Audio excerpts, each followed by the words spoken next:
Hello and welcome to Anemone TCG. Today we're going to be looking at this very strange deck. I've called it Magnamon X, but it's also sort of Armor Rush, it's all sorts of different things. So let's have a dive in and see the different pieces and strategies that go into this very fun deck. This deck really is a kind of hybrid between offensive and defensive strategies.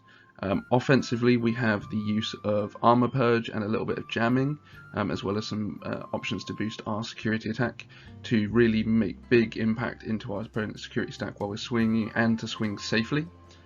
We have some defensive options in the form of BT8 Magnamon, Magnamon X antibody, and the yellow-blue DNA Shakoamon, which provides us with some sustain with recovery, as well as the option to remove cards from our opponent's board. So as touched on there, we're also using DNA with that Shakoamon and Chimeramon to make big impactful plays for cheap on our opponent's board. So looking at our level 3s here, these are kind of broken down into two categories in my mind. We've got the rookies that are for aggression, and we've got our searcher rookies here. So BT3 and EX1, the two on the left, are our ones for aggression. BT3 has jamming, and EX1 provides us with memory when we unsuspend, which we'll be doing frequently during some of the combos we'll look at later on. And BT8 and ST9 are useful searchers that will pull essentially any Digimon that we're playing into our hand, so we can really pick and choose what we need in that current situation. Moving on to level 4s, I've broken these down into two pages here because we're playing so many level 4s. This first page focuses on the ones with Armor Purge. These are kind of the iconic elements of the deck. The first one in the back right there is Flamedramon. This is the one we use mostly for aggression. It provides 3k DP when you attack, so it can boost itself up to 8k, which is quite a powerful body. It's oftentimes not going to die when it swings, but if it does, we've got the Armor Purge there just to remove it and keep our rookie safe. Lydramon, the green-blue one, lets us clear low-level Digimon early on, which is really beneficial, and provides colours to our Chimeramon and our Fighter mode later on, which are super beneficial. Finally, we have the Magnamon, which can boost itself up when it digivolves. It can also unsuspend itself when it digivolves and is a blocker, so it's a really powerful defensive tool. It can make itself into a giant body that you just can't get over, can't swing over for cheap as well, because it's a 3 cost from a Vmon. So looking at the rest of our level 4s here, I look at these more as kind of tech options rather than the actual kind of bulky level 4s that we'll be playing most of the time. The Ankylamon here I use often as a rookie. I will just drop it. It then provides yellow colour for our DNAs, and it reduces itself down to a 3 play cost if we have a blue Digimon in play. So if we set up one of our armors, which is what you're looking to do most of the time, we can then drop this to then DNA into something, keep that armor safe if it didn't die, and then go into a nice bigger monster which we can use to push up into our top level Digimon. We've then got our Angemon, which I don't play very many of, but it's just useful to have that sustain, and it combos nicely with Shakoamon. Moving on to our level 5s here, I really don't play too many level 5s. I believe I play 4 Shakoamon and 2 Chimeramon. This is mostly because lots of the work and the legwork is being done by your level 4s, but we have these as options to push up into our top levels should we need them. Shakoamon has a really powerful DNA effect, has removal and has recovery, so if you're struggling with something on the field or you're on the back foot slightly, going into this Shakoamon can really help keep the pressure on. Chimeramon as well is a really good board clear, functions similarly to a Plasma Shot, which is an option card we'll play. And so it lets you benefit from having so many different colours in this deck, because you can put colours underneath it, and for each colour its effects get stronger and it gets more DP and things like that. And our level 6s here, we have the Magnamon X antibody, which is kind of the iconic card from this deck as well. It's a great defensive option for stalling your opponents. Lets you redirect attacks to it, so if your opponent's building up a board and they're going quite wide, having this on the board will let you kind of keep negating those potential little chip damage attacks that your opponent is trying to swing in with, and lets you say just build up your offensive option whilst you're using this card to negate your opponent's offensive strategies. We've also got Imperial Dramon Fighter mode, which may seem a little odd considering we're not playing an Imperial Dramon, but it's really good even for the 5 cost, because we'll be building lots of memory anyways using our Tamers. This pairs really well because you can use it with Lydramon to access the 2-color benefits from having a green and a blue Digimon, and having the Ankylamon and Shikoamon inherited let you swing, and every time you swing you can minus 6k off an opponent's Digimon, and because you can unsuspend yourself you can keep doing this repeatedly, which is very powerful. Finally here, a card that probably needs no introduction if you've played the card game any amount recently, Death Exmon. It provides really good support for when your opponent is kind of just laying out lots and lots of Tamers, and it really helps to cut down decks that are matching your pace or even faster than you, stuff like Crossheart that can just quickly whip out huge bodies. You can really cut these down and punish your opponent for having either lots of Digimon or lots of Tamers or a combination of the two, and then when it's on the field it provides pressure that, if it's not swiftly removed, can be really punishing for your opponent. So it means that you can redirect some of that attention from your opponent trying to clear your security stack to clearing this huge 15k Digimon off the field. We're just playing the one Tamer in this deck, but it is quite an important one. It provides easy memory with Lydramon and Imperial Dramon, so if we just promote a Lydramon from our raising into the main area during our breeding phase, we then can pick up 2 easy memory on our main phase, which can let us do lots of our plays. Lots of our armored Digimon only cost 2 to evolve into, so it can guarantee that we get these out. It has also got a strong effect for unsuspending your 2-color Digimon when they evolve. This can combo nicely, that we'll look at a bit later on, but also means if we lose a Digimon due to armor purge, we can then evolve into another one, keep it safe by unsuspending it. So our options here, I've broken these down into offensive and defensive options, so we're starting with the offensive ones. These two are kind of built for this deck, hence having Flamedramon and Lydramon in their artwork.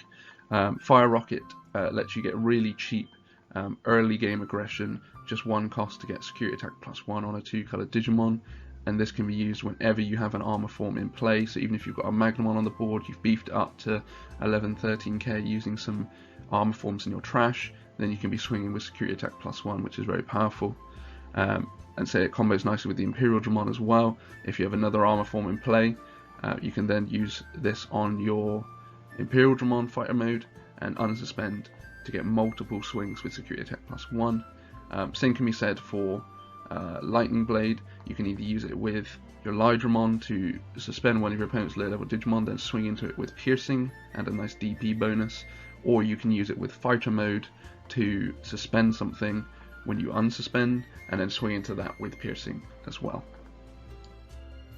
And then our defensive options, so Plasma Shot, we only play 1 of, but it's really fantastic removal and gets stronger as the game goes on. So if you find that you are having a bit of a slogfest with your opponent, and your opponent's put out a big massive board because they're playing Bloom Lordmon or something like that, and they've got lots of low cost, low DP Digimon just sitting on the field, and you've got a nice chunk of armors in your trash, you can then wipe the board using a relatively low cost option card here.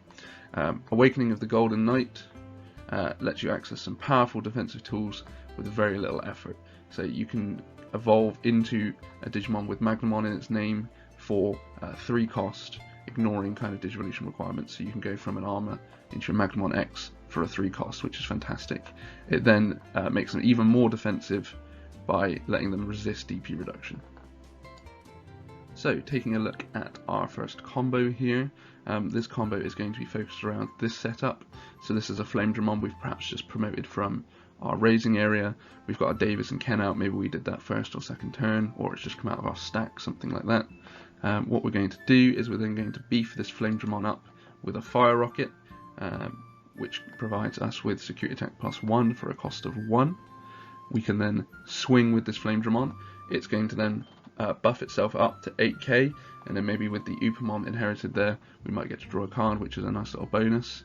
Say, unfortunately, we swing into the security stack and we hit something that kills us, we can then armor purge this and keep swinging with the jamming Vmon, which then benefits from the extra security attack +1, because it still retains itself after the armor purge removes the card.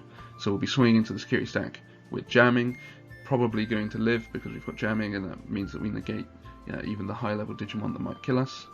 What we can then do is we can then evolve into another armor form This could be Flame Dramon, Lydramon, something like that. And we can suspend our Davis and Ken to unsuspend ourselves, and we retain that Fire Rocket, so then we can swing again with Security Attack +1. We can maybe get 4 checks out of this. Again, we may die, but then we can swing with the Vmon again and keep going. So it's a really powerful combo, early game aggression, and not too difficult to set up. Yes, you need some pieces on the field, and you need Fire Rocket in your hand and maybe an extra armor, but this really isn't that inconsistent with this deck.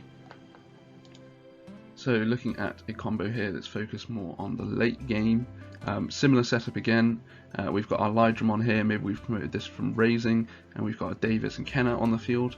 We're going to immediately bank 2 memory, which is going to let us play an Ankylamon here for nice and cheap. This is only going to be a 3 cost to drop because we've got a blue Digimon in play. Having these 2 cards on the field then lets us evolve DNA Evolve into our Shikoamon, which gives us the nice recovery and may let us bounce a card back to our opponent's hand. We can then, if we're feeling risky and if your opponent's got a nice big monster on the field, say something like 13k, we can swing at the stack here. This will let us minus 3k off that opposing Digimon, which will benefit us in just a moment. We can then clear a card from the stack. We can then suspend our Davis and Ken to evolve into our fighter mode, which is going to unsuspend us to keep us nice and safe. We can then use the when Digivolving effect of fighter mode to bounce something with 10k DP back to our opponent's hand. So if they've got that 13k on the field, we then use Ankylamon to drop it to 10, and then we've used Imperial Dramon to bounce it back to the hand. We've then got these 2 really powerful inheriteds that let us swing repeatedly, and every time we do this, we can minus 6k from an opponent's Digimon, or we can minus 3k individually. So if they've got some sort of floodgate on the field, we can move 3k from that and then spread the rest out. And then every time we're unsuspending, we're also netting a memory from the EX1 Vmon in our stack. So we're boosting up our own resources, we're clearing our opponent's board, we're suspending our opponent's Digimon, and we can use Lightning Blade or Fire Rocket here if we've got another Digimon on the field with armor, and we can keep swinging with really strong aggression, keep knocking Digimon off the field, and keep removing our opponent's security stack. So there you have it. This has been kind of Magnamon X Antibody, Armor Rush. Really not sure how to title it because it's such a strange combination of different playstyles. I've been playing this deck since BTA. It's probably my favourite deck, and for anyone who goes to our locals or anything like that knows that this is the deck that I'm probably most associated with. I really love this deck. I've tested it through several tournaments, and this is the format that I've found the most success with, and it's been consistently really strong. It's even kept up pace with some of the new decks that are coming out that have really powerful cards, and I'm still not finding that I struggle too much against them. So I would recommend you try it. Some of the pieces in here are going to be quite expensive. Lots of the armor forms haven't gone down in price too much, as well. You have Jamming Vmon and things like that that have retained their value, and Chimeramon just because they're consistently good cards. But if you do have some of these pieces, I really would recommend it. Do try it, and if you have any suggestions on what to change, I'd love to hear them in the comments. Thank you.